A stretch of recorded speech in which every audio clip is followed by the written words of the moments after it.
Who is this irresistible creature who has an insatiable love for the dead? You know, it's Halloween.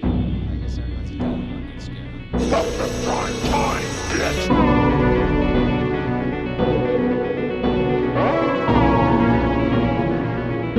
Do you want to die, Sydney? Your mother sure didn't. Cookie, I'm scared. You fucking should be. What happened? Are you okay? He's slime. Don't let her get away, Mother. Don't let her live.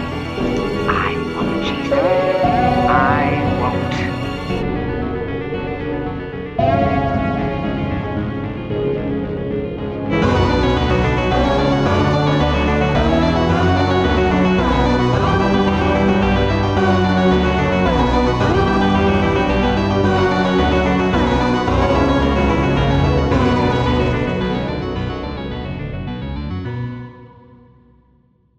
Coraline Jones always dreamed of finding a better world.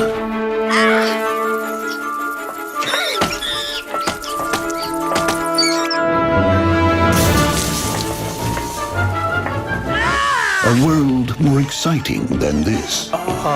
But never did she imagine that she'd discover it in her own home.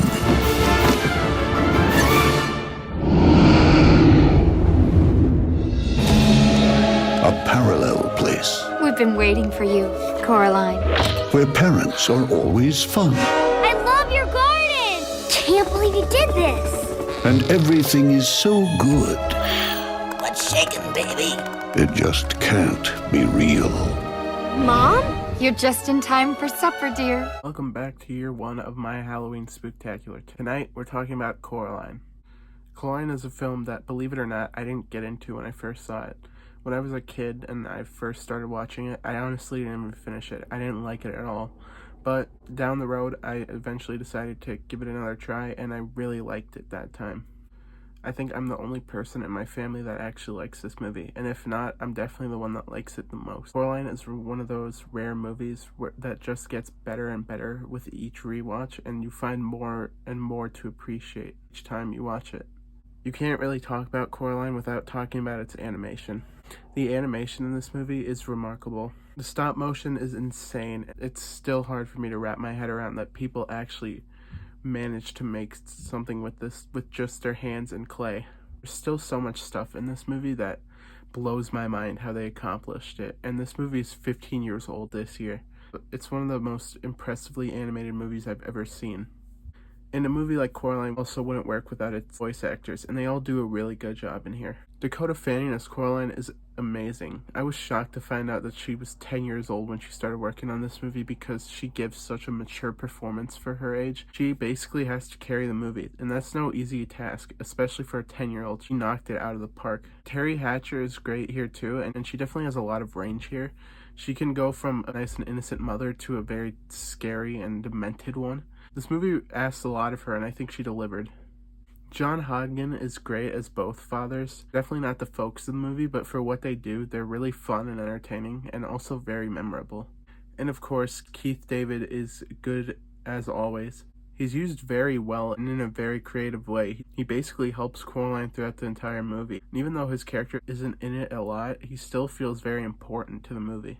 The pacing in here is also great. The movie runs about an hour and 40 minutes, but it somehow manages to feel shorter than that. There's not a single dull moment in here, and even when the plot isn't necessarily progressing, it's just fun to see Coraline be a kid and explore everything.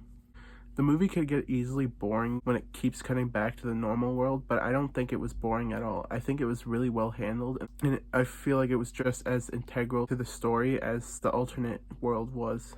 What I love about this movie is its creep factor. This movie isn't squeaky clean. There's a lot of creepy moments and images in here. It's not afraid to get dark, and that's really refreshing for an animated movie because most animated movies try to aim more towards kids, but with that creepy element, it feels like something that both adults and kids could enjoy. But what keeps me coming back to this movie is its amount of creativity. The story is very simple at face value.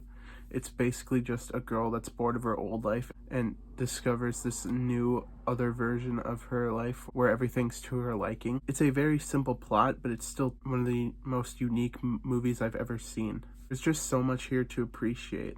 Overall, Coraline is a fantastic movie. It's creative, it's entertaining, and it's a perfect Halloween watch. It's one of the first movies I watch when October hits, and it's definitely one that I watch every year. I feel like this is a modern classic, and it just gets better with age. I'm gonna give Coraline an A+. Guys, thanks so much for watching. Make sure to stay tuned for more videos in this series. With that said, I'll see you guys next time. Bye. Silly.